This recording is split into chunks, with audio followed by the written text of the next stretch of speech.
Hello there. Welcome back to the book club. All right, let's go ahead and move forward. I'm not going to waste any time. This is part 2 of the Kybalion. If you did not watch part 1, or if you are not reading along, I highly suggest you go back and watch part 1 first, because these concepts are being, we're building upon all the concepts in the first video. So please do that.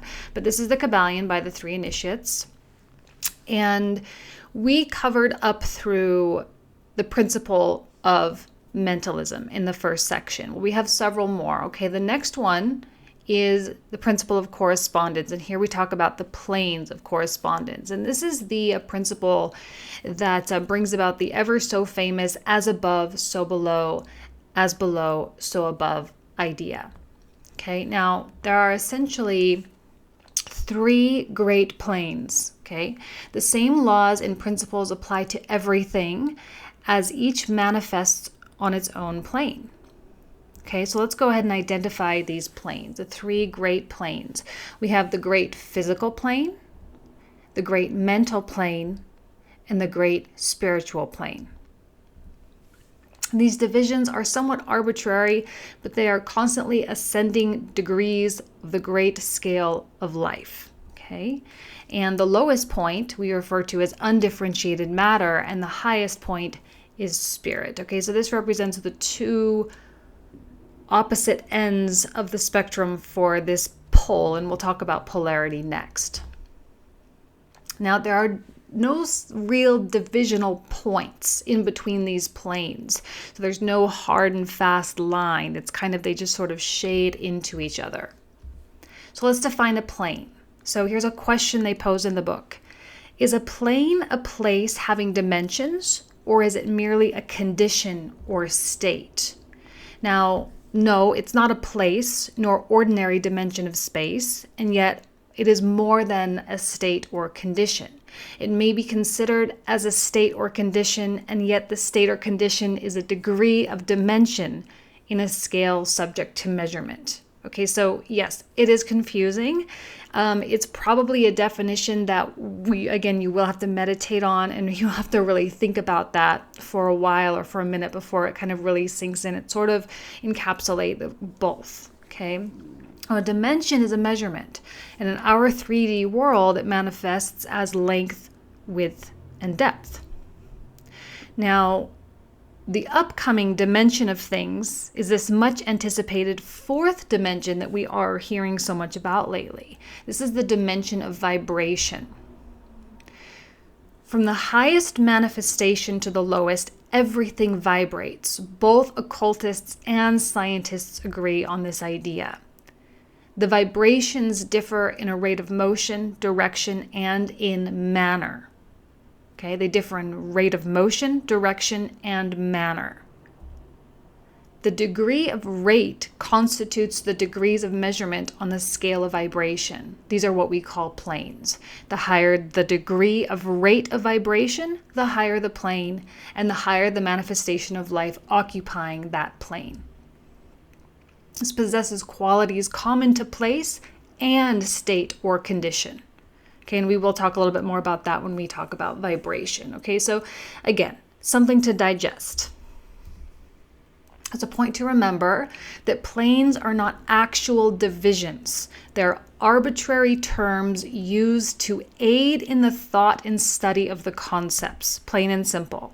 Okay, the atom of matter, the unit of force, the mind of man, and the being of the archangel are all but degrees in one vibratory scale. They are all the same, but merely different by degree. And again, we'll talk about that with polarities. At this point, all the principles are sort of going to become interconnected. And this is when we get into that idea of being able to use laws against laws. Okay? So here are the 3 great planes.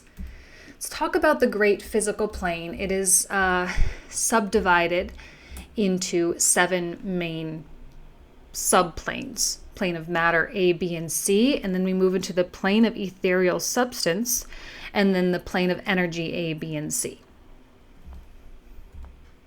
The great mental plane, the plane of the mineral mind, the plane of the elemental mind A, the plane of the plant mind, plane of the elemental mind B, plane of the animal mind, plane of the elemental mind C, and the plane of the human mind. So you can see how elemental mind A, B, and C are sort of that middle ground between the main sort of life forms that we are actually familiar with here on this planet.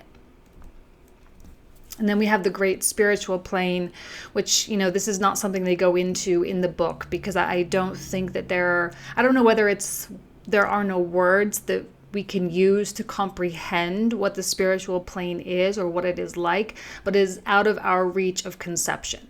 Okay. Let's go a little bit further and let's go backwards, right? So we'll go back to the great physical plane. Let's go into the 7 minor physical planes. The plane of matter A comprises the forms of matter in its form of solids, liquid, and gases, and is generally recognized by the textbooks on physics. So these are things that are conceivable to us. Plane of matter B, higher, more subtle forms of matter of the existence of which modern science is but now recognizing in its phases of radium, etc.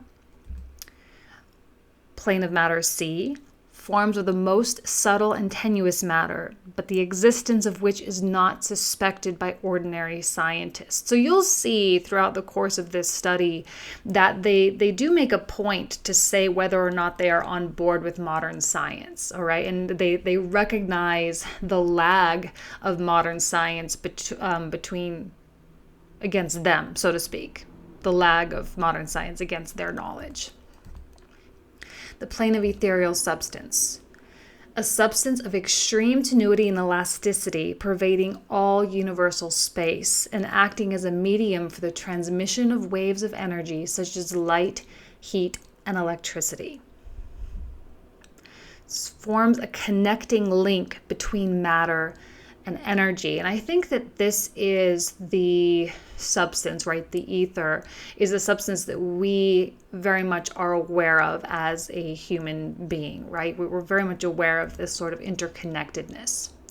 Now, remember that this particular plane consists or comprises of 7 subplanes, and that there are, in fact, 7 ethers. We don't necessarily go into those here, though. Plane of energy A, ordinary forms of energy that is known to modern science. Again, 7 subplanes: heat, light, magnetism, electricity, attraction, such as gravity, cohesion, chemical affinity, and others that are not yet named or identified. Plane of energy B, again, comprises of 7 subplanes of energy not yet discovered by science, but have been called nature's finer forces and are called into operation in manifestation of certain forms of mental phenomena, and by which such phenomena becomes possible. Plane of energy C, 7 subplanes of energy so highly organized that it bears many of the characteristics of life, but is not recognized by the minds of men on the ordinary plane of development, being available for use on beings of the spiritual plane alone. These concepts are not thinkable to ordinary man and considered to be of divine nature. Let's move on. Okay, so you can spend some time in review and really think about that. That's why reading the book along is going to really help, because it helps with the processing process. Now let's move forward to the mental plane. It's comprised of living things known to us in ordinary life, as well as to certain other forms not so well known except to occultists. So the 7 minor mental planes, beginning with the plane of the mineral mind. It comprises of the state or conditions of minerals and chemicals. And I put some, minerals and crystals there because, in essence, these constructs are alive and they do have a mind. Please do not confuse these entities with molecules and atoms, okay? These entities may be called souls in one sense, and are living beings of a low degree of development, life, and mind, just a little more than the units of living energy, which comprise the higher subdivisions of the higher physical plane that we just sort of talked about. And here we have a continuation of the plane of the mineral mind. Generally speaking, we do not attribute the possession of mind, soul, or life to the mineral kingdom, but all occultists recognize the existence of the same, and modern science is rapidly moving toward this point of view. Molecules, atoms, corpuscles have their loves and hates, attractions and repulsions, affinities and non-affinities, even perhaps desire and will. Some progressive scientists express that these desires and wills only differ in degree from those of man. They feel the same things we feel. Occultists know this to be fact. The plane of the elemental mind A comprises of the state or condition and degree of mental and vital development of a class of entities unknown to the average man. They are invisible to our senses, but they do exist. Their degree of mind is between that of the mineral world and the chemical world on one hand, and the plant world on the other. There are an additional 7 subplanes that we will not discuss. Now we move into the plant world, comprised of entities of the plant kingdom, which we are very familiar with, and these plants have mind, life, and soul. Plane of the elemental mind B. They are invisible to our senses, but they do exist. Their degree of mind is between that of the plant and animal mind. There are an additional 7 planes. There are an additional 7 planes. Again, we will not discuss those. Now we move into the animal mind, which we're very familiar with. No explanation here. We understand. There are an additional 7 subplanes. I think there's multiple subplanes in there as well. So it's just, we're just keeping it very high level here. Elemental mind C, again, a mixture between animal and human. The highest forms are semi-human in intelligence, and again, an additional 7 subplanes here. And then finally, the plane of the human mind, and this is us. Again, additional 7 subplanes. The average man of today occupies the 4th subdivision of the plane of human mind, and only the most intelligent have crossed the borders of the 5th subdivision. It has taken our race millions of years to reach this stage, and will take many millions more to move into the 6th and 7th subdivision and beyond. The man of the 6th subdivision will be the superman, and he of the 7th will be the overman. These are concepts that I don't think will settle well with a lot of us, because we don't really understand the power of the superman or the overman. Okay. A quick note regarding the elemental planes. They are similar in nature to sort of filling in the gaps the way black piano keys fill in the gaps between the white to enable a smoother scale or a smoother transition or a smoother vibrationary, kind of ascension, so to speak. They're the connecting links. Okay. Now let's move on to the spiritual plane. Again, we cannot explain, really, as we don't truly understand. The life of these beings so far transcends our own that we cannot even think of the details of the same. Their minds are so far beyond, they so far transcend ours that to them, we scarcely seem to think. They even put it in quotation marks, to think, and our mental processes seem almost akin to a material process. In this plane reside angels, archangels, and demigods. These are the unseen divinities and angelic helpers that extend their influence freely and powerfully in the process of evolution and cosmic progress. Their occasional intervention and assistance in human affairs have led to the many legends, beliefs, religions, and traditions of the race, past and present. They have superimposed their knowledge and power upon the world again and again, all under the law of the all. They are still mortal. Their spiritual power may be employed for evil as well as good, hence the principle of polarity. And for the evil, we have such ideas as Satan, Beelzebub, the devil, Lucifer, fallen angels. All of these will fall into this spiritual plane. Striving for selfish power on the spiritual planes inevitably results in the selfish soul losing its spiritual balance and falling back as far as it had previously risen. All 7 Hermetic principles are in full operation on all of the many planes, physical, mental, and spiritual. As above, so below, as below, so above. So hopefully it gives a little bit more clarity and understanding into that saying once you meditate and truly think on it. All right, so now we're moving into the next section of vibration.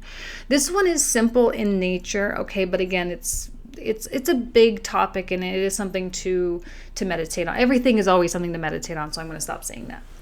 Nothing rests, everything moves, everything vibrates.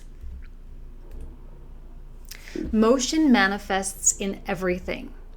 The differences between various manifestations of the universal power are due entirely to the varying rate and mode of vibrations.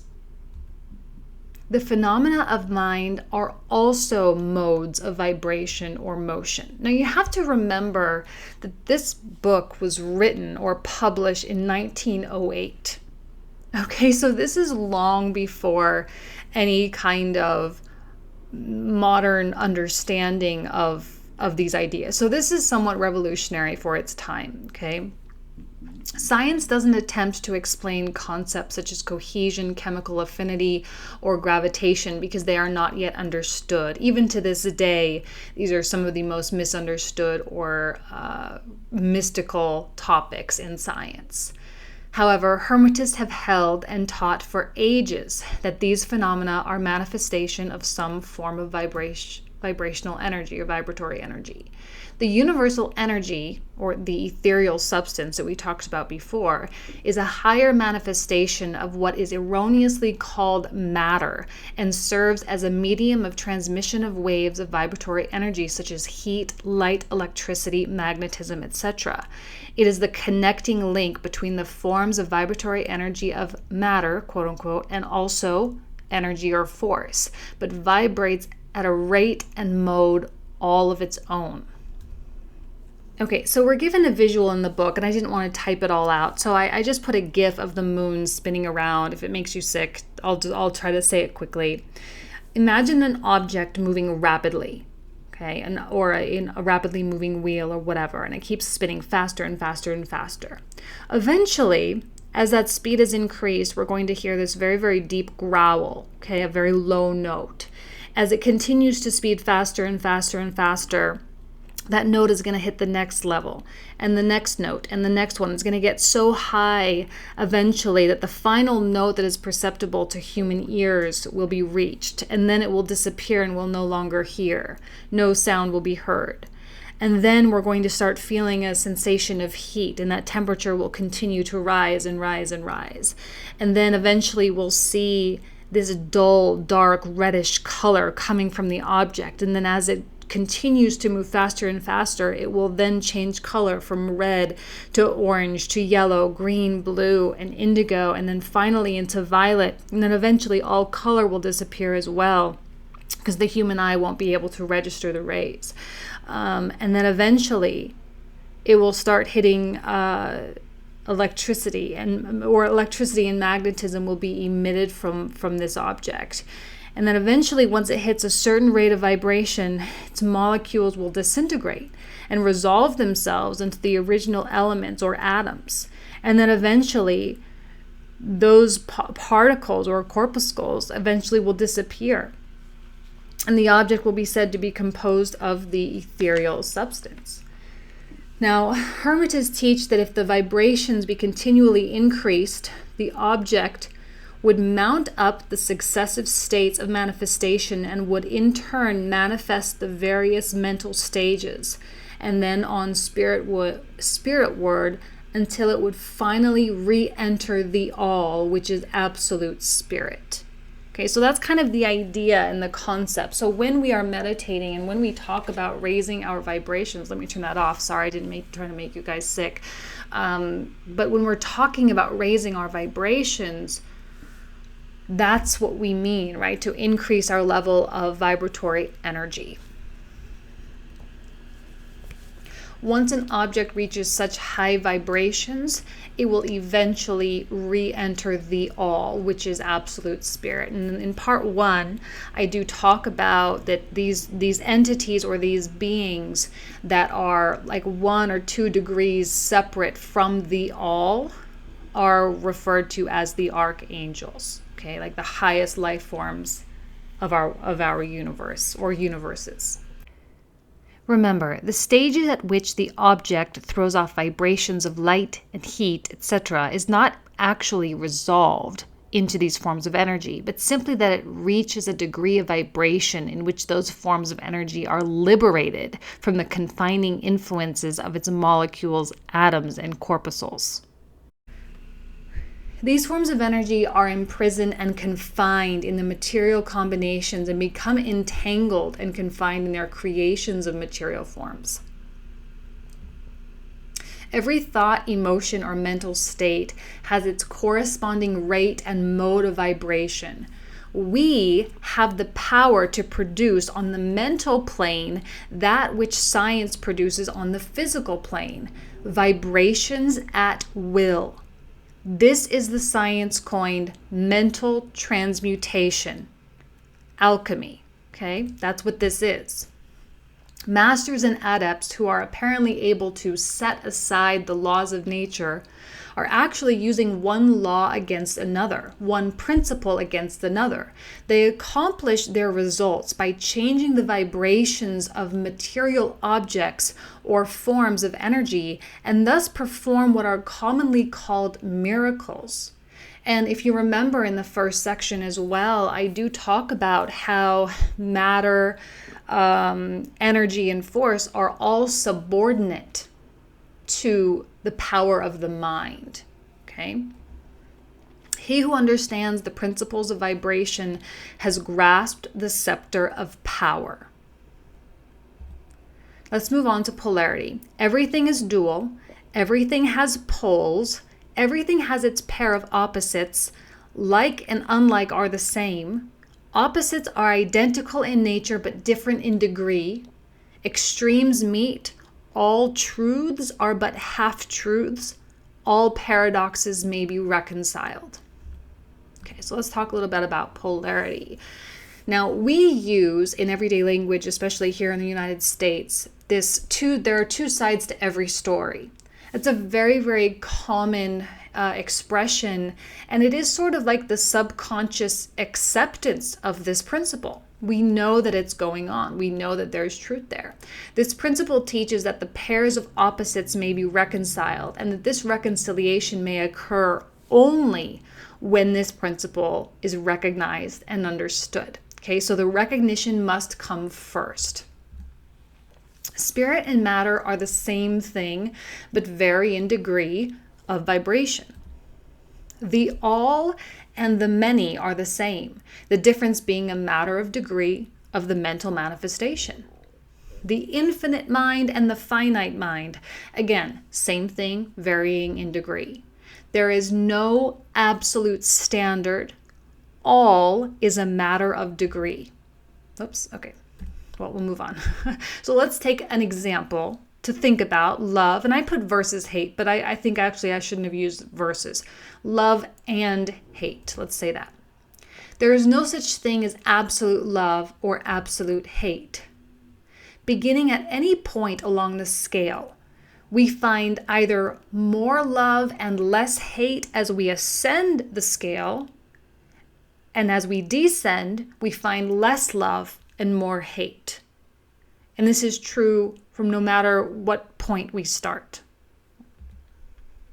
It is this fact that enables Hermetists to transmute one mental state into another along the lines of polarization. Things belonging to different classes cannot be transmuted into each other, but things of the same class may be changed. So let's talk about what that means a little bit. So love can never become dark or east or red, right? Love can only become hate. Likewise, hate can only ever be transmuted into love. Darkness can only be transmuted into light. East can only be transmuted into west. Okay, that's the idea there.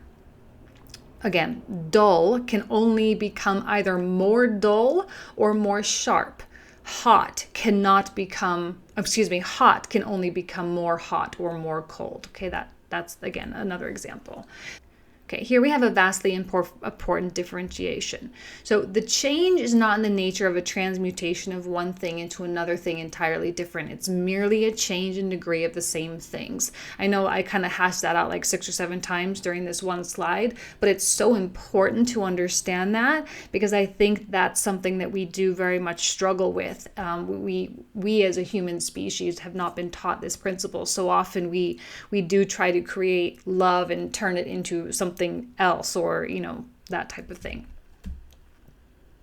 The tendency of nature is in the direction of the dominant activity of the positive pole, because that's higher vibrations.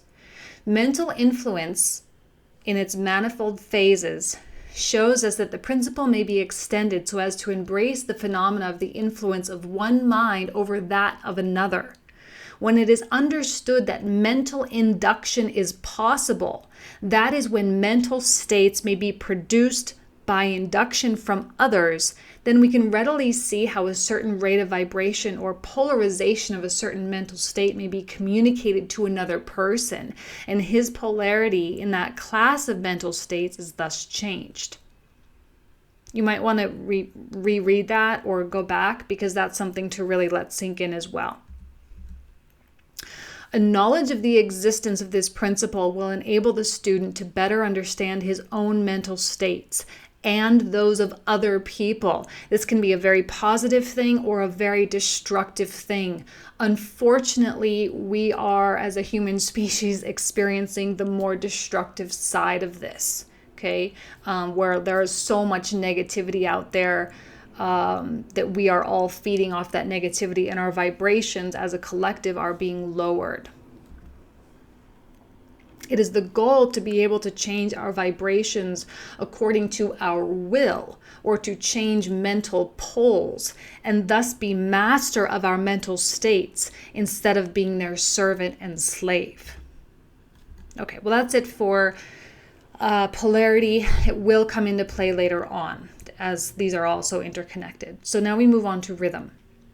Everything flows out and in. Everything has its tides. All things rise and fall. The pendulum swing manifests in everything. The measure of the swing to the right is the measure of the swing to the left. Rhythm compensates. Okay, so I put a metronome here. I used to play classical piano. I had one of these sitting on my piano, and I hated my metronome, but it's so critical, and it's a beautiful kind of tool that we can use to help visualize this concept. The principle of rhythm is closely connected with the principle of polarity, in that rhythm manifests between the two poles established by the principle of polarity. It's building upon that idea. The swing is ever toward first one pole and then the other. There is always an action and reaction, an advance and retreat, a rising and a sinking, manifested in all of the airs and phenomena of the universe. Beginning with the all, it will be noticed that there is ever the outpouring and the indrawing, as we previously discussed in part 1. Universes are created. They reach their extreme low point of materiality, and then they begin their upward swing. Suns spring into being, and then their height of power being reached, the process of retrogression begins. Thus it is with all worlds, movements, ideologies, nations, governments. They are born, they grow, and die, only to be reborn. This is the scorpionic process happening here. This is what Scorpio is really all about, the death and the rebirth. There is no such thing as absolute rest. This principle is well understood by modern science, and it is considered a universal law. Hermetists carry it further and know that its manifestations and influence extend to the mental activities of man, and that it accounts for the bewildering succession of moods, feelings, and other annoying and perplexing changes that we notice in ourselves. Hermetists escape some form of its activities by transmutation. Hermetists stand that there are two planes of its manifestation: the lower plane, or the unconscious plane, and the higher plane, or the conscious plane. The understanding of these two planes enables a hermetist to rise to the higher plane and thus escape the swing of the rhythmic pendulum, which manifests on the lower plane. This is called the law of neutralization. Its operation consists in the raising of the ego above the vibrations of the unconscious plane of mental activity so that the negative swing of the pendulum is not manifested in consciousness. Hermetists refuse to allow their moods and negative mental states to affect them. They apply the law of neutralization. The true master takes it even further and attains a degree of poise and mental firmness almost impossible to believe on the part of those who allow themselves to be swung backward and forward. The power of will. The will is superior to the conscious manifestation of this principle. Although the principle itself can never be destroyed, we may escape its effects, but the principle operates nevertheless. Okay, now we have the pendulum of the clock here. Here's the law of compensation, which is another feature of rhythm. And it's the measure, again, a measure of the swing to the right is the measure of the swing to the left. Rhythm compensates. On the physical plane, we see it. A clock pendulum swings a certain distance to the right and an equal distance to the left. It's not a groundbreaking idea. Seasons, we see this, seasons balancing each other out, oceanic tides. Okay, if the pendulum has a short swing in one direction, it has a short swing in the other. A long swing to one direction means a long swing to the other, right? It's very, very simple. So when we take it to the mental plane, the man who enjoys keenly is subject to keen suffering, while he who feels but little pain is capable of feeling but little joy. The rule is that the capacity for pain and pleasure in each individual are balanced. Additionally, they teach that before one is able to enjoy a certain degree of pleasure, he must have swung as far proportionately toward the other pole of feeling.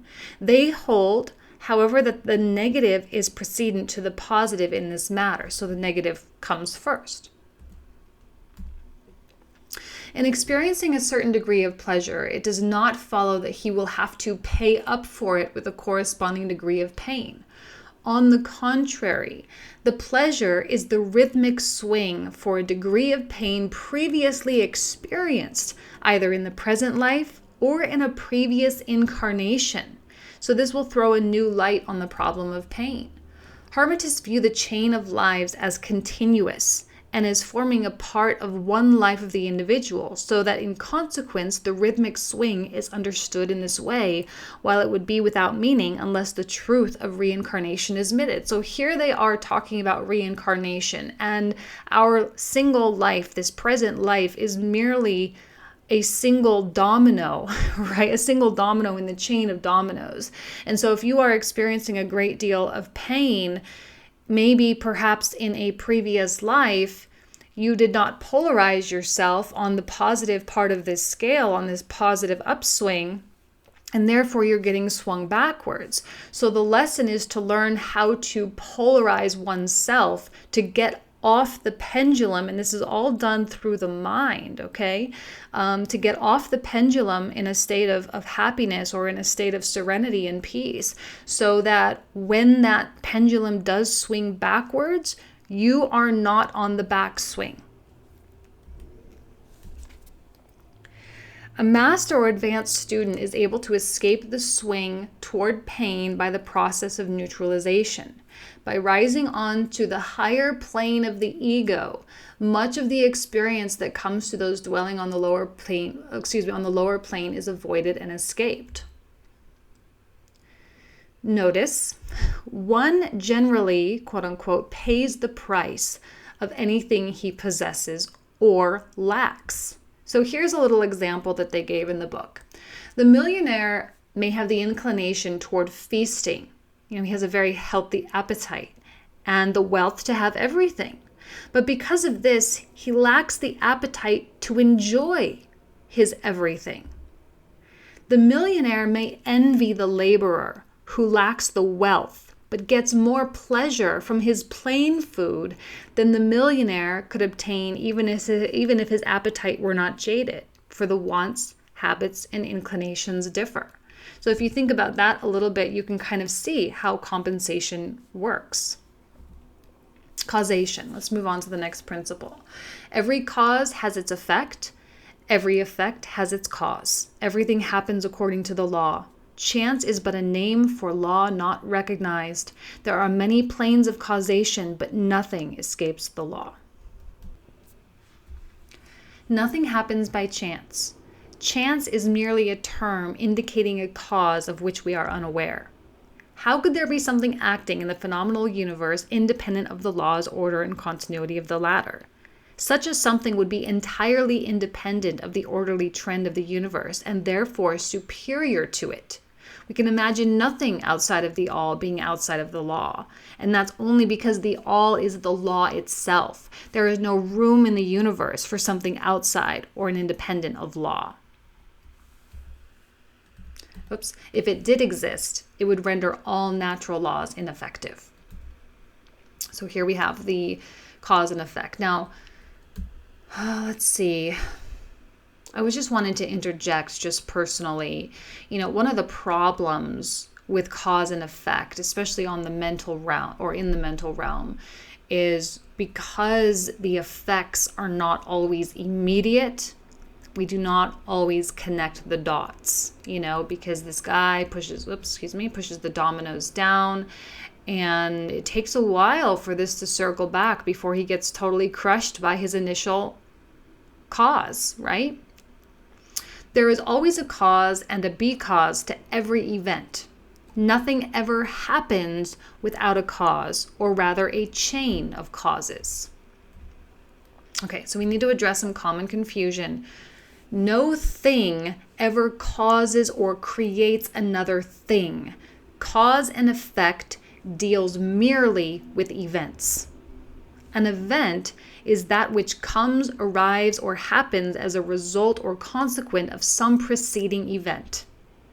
No event creates another event, but is merely a preceding link in the great orderly chain of events flowing from the creative energy of the all.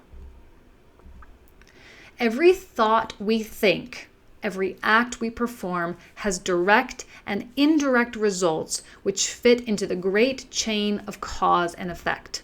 Please note, this is not the time to discuss free will versus determination, though we will kind of touch on it. It's just a topic that's too big for this body of work, Although there's a few little things that must be noted. So it must be stated that neither side of the controversy is right or wrong. Both sides are partially right. And again, remember the principle of polarity. All truths are but half-truths. The teachings are that a man may be both free and yet bound by necessity, depending upon the meaning of the terms and the height of truth from which the matter is examined. The ancient writers express this matter.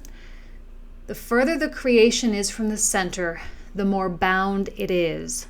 The nearer the center it reaches, the nearer free it is. The majority of people are slaves of environment and circumstances and manifest very little freedom. They are too swayed by opinions, customs, and thoughts of the outside world, and also by their emotions, feelings, moods, etc. They manifest no mastery. Too often these slaves exclaim, "I am certainly free to act and do as I please. I do just what I want to do." The problem? They fail to explain the want to and as I please, and they fail to examine that which makes them want to and what makes them please to do one thing and not the other. They do not examine the because in their pleasing and wanting. A master can change these pleases and wants into others. He is able to will instead of will because of some feeling, mood, emotion, or environmental suggestion has aroused the tendency or desire within him to do so. It is our goal to become movers in the game instead of pawns, to become causes instead of effects. Hermetic teachings are that man may use law to overcome laws, and that the higher will always prevail against the lower until at last he has reached the state in which he seeks refuge in the law itself and laughs the phenomenal laws to scorn. Are you able to grasp the inner meaning of this? Take some time. Take some time. This all requires deep thought. Let's move on to the last principle, which is the principle of gender. Gender is in everything. Everything has its masculine and feminine principles. Gender manifests on all planes. Gender is the Hermetic term that we use. Sex, our term, they are not the same. Okay. Gender is derived from the Latin root meaning to beget, to procreate, to generate, create, and to produce. I think that the most important of these, generate and create. Okay, that is the creative force. The office of gender is solely that of creating, producing, and generating. Well, that just came right after it. So let's take a closer look. We're going to go to the atomic level a little bit. Modern science agrees the atom is composed of a multitude of corpuscles, electrons, or ions revolving around each other and vibrating at a high degree and intensity. The formation of the atom is really due to the clustering of negative corpuscles around a positive one. The positive corpuscles seeming to exert a certain influence upon the negative, causing the latter to assume certain combinations and thus create or generate an atom. And here we have the masculine referring to positive and feminine referring to negative. The negative pole, like of a battery, is really the pole in and by which the generation or production of new forms and energies is manifested. We may use the word cathode in this instance to indicate the word negative, simply to remove any unfavorable connotations. But the latest scientific teaching suggests that the creative corpuscle or electrons are in fact feminine. They say negative. A feminine corpuscle becomes detached from, or rather leaves, a masculine corpuscle and starts on a new career. It actively seeks a union with the masculine corpuscle, being urged, therefore, or thereto by the natural impulse to create new forms of matter or energy. It at once seeks of its own volition a union, volition meaning it's an act of will. Feminine particles vibrate and circulate rapidly under and around the influence of masculine energy. The result of this behavior is the birth of a new atom. This new atom is composed of a union between the masculine and feminine electrons or corpuscles, but when the union is formed, the atom is a separate thing, having certain properties, but no longer manifesting the property of free electricity. Feminine electrons are the most active workers in nature's field, arising from their unions or combinations, manifesting the varied phenomena of light, heat, electricity, magnetism, attraction, repulsion, chemical affinity in the reverse, and similar phenomena.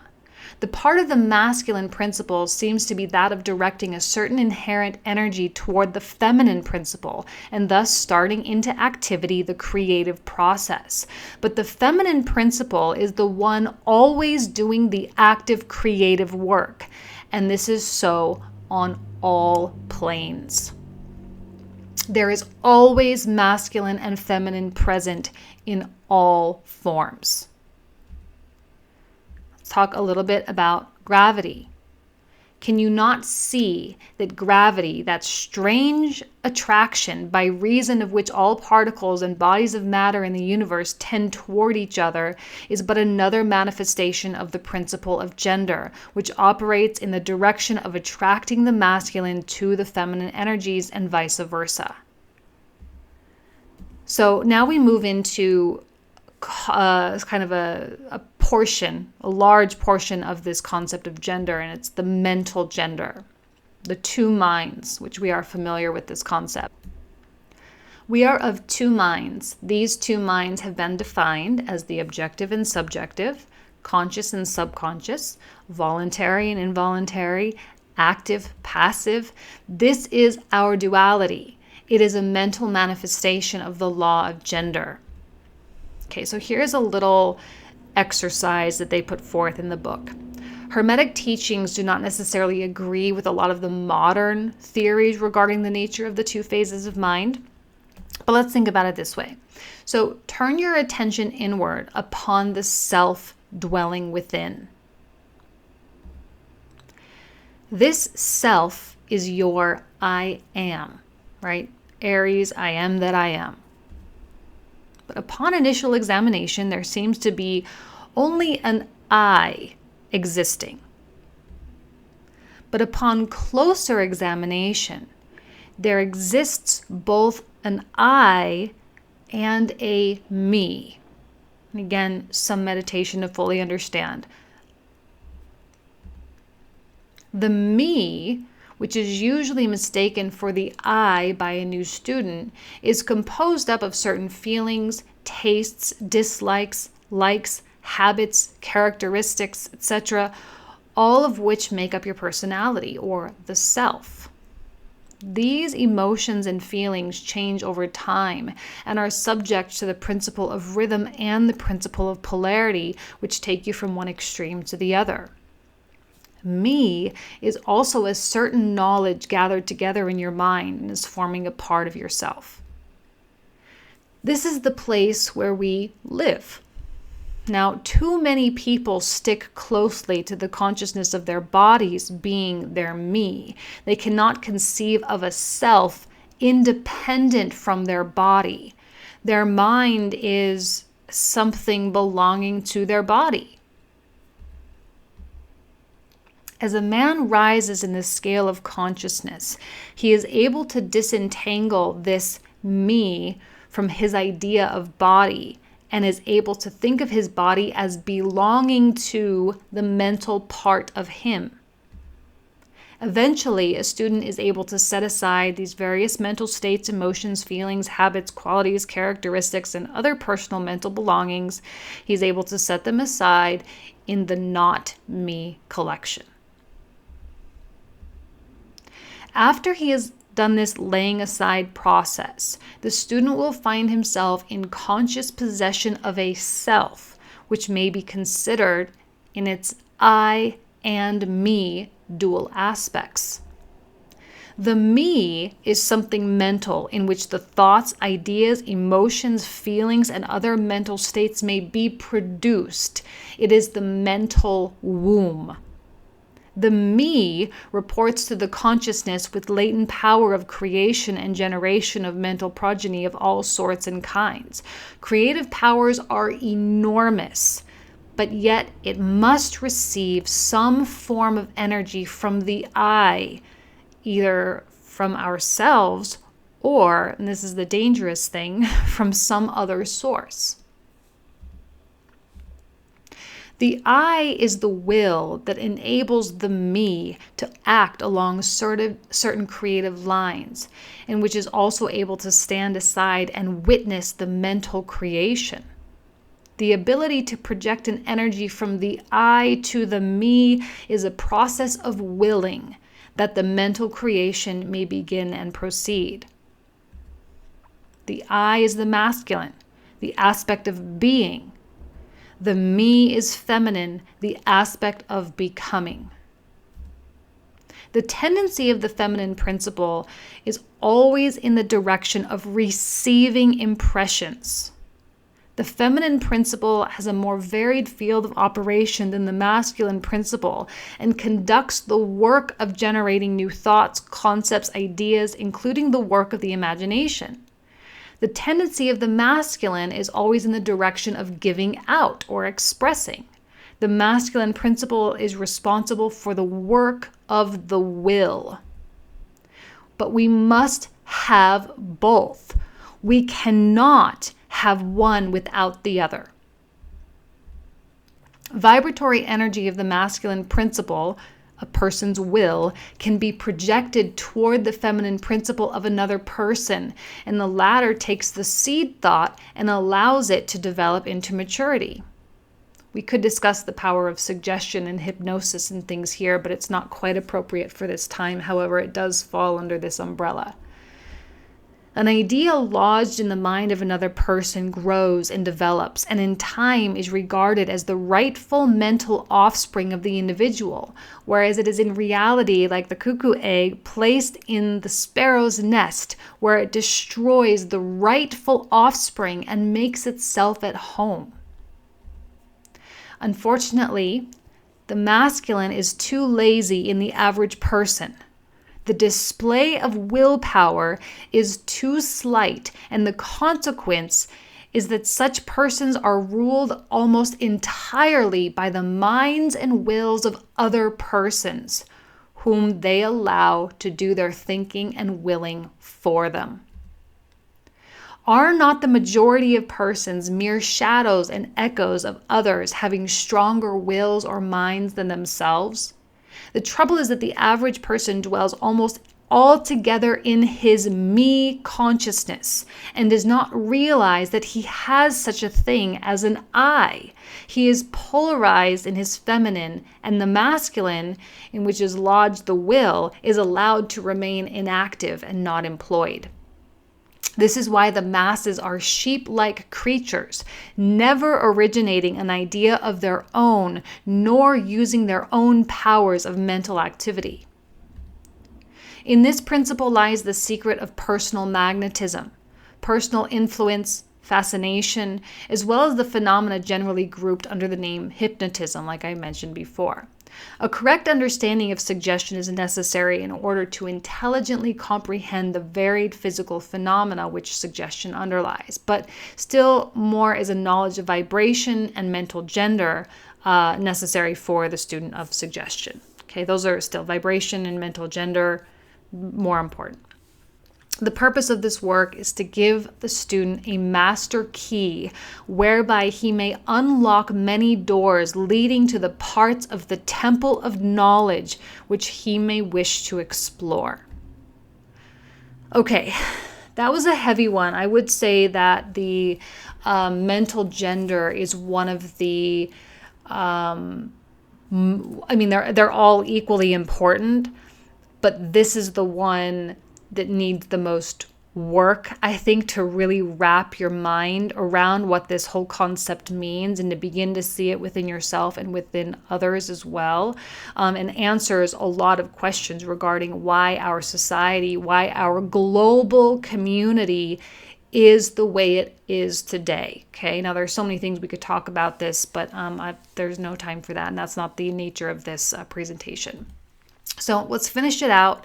These are last quotes of the book, the Hermetic Axioms, or just sort of accepted truths, okay? The possession of knowledge, unless accompanied by manifestation or expression in action, is like the hoarding of precious metals, a vain and foolish thing. Knowledge, like wealth, is intended for us to use. The law of use is universal, and he who violates it suffers by reason of this conflict with natural forces. So if you're reading the book, pass it on. If you come across this video, pass it on. Okay, it is your moral duty, your moral obligation, okay, to put it into use and to pass it on. Okay. The law of use is dwelt upon in the teachings which state it forcibly. Knowledge without use and expression is vain and brings no good to the possessor or to the race. Beware of mental miserliness, and express into action that which you have learned. It is our moral obligation to teach and share. Teaching and learning are the same thing, different degrees on the scale. To change your mood or mental state, change your vibration. To destroy an undesirable rate of mental vibration, put into operation the principle of polarity. Concentrate upon the opposite pole to that which you desire you suppress. kill out the undesirable by changing its polarity. Mind, as well as metals and elements, may be transmuted from state to state, degree to degree, condition to condition, pole to pole, vibration to vibration. Unless one acquires the art of changing his own polarity, he will be unable to affect his environment. Rhythm may be neutralized by an application of the art of polarization. As explained, there is a higher plane of consciousness as well as the lower, ordinary plane. And the master, by rising his mentality to the higher plane, causes the swing of the mental pendulum to manifest on the lower plane, and he, dwelling on his higher plane, escaped the consciousness of the swing backward. This is affected by polarizing on the higher self and thus raising the mental vibrations of the ego above those of the ordinary plane of consciousness. Nothing escapes the principle of cause and effect, but there are many planes of causation, and one may use the laws of the higher to overcome the laws of the lower. The wise ones serve on the higher but rule on the lower. They obey the laws coming from above them, but on their own plane, and those below them, they rule and give orders. And yet, in so doing, they form a part of the principle instead of opposing it. The wise man falls in with the law, and by understanding its movements, he operates instead of being its blind slave.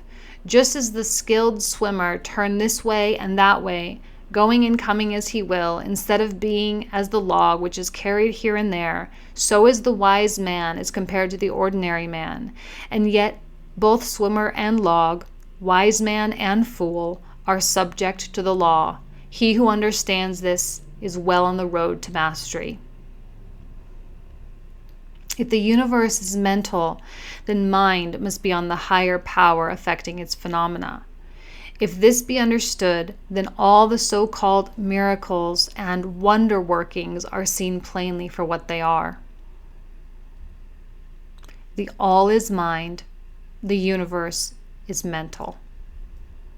And that is the end of the book. Thank you so much for being here. Please leave your comments, questions, discussion points in the comment feed down below to contribute to the discussion video that will follow. I will be putting that out. I'll give you guys about a week, and then I'll sort of go through the comments section and pull certain points that I want to talk about. And I have like a million points, of course, that I want to talk about as well. So thank you so much for being here and making it all the way to the end. Congratulations. I know it's a lot to swallow. But it definitely has affected my life in a very positive way. So I hope that it does the same for you. Thank you guys so much. Take care.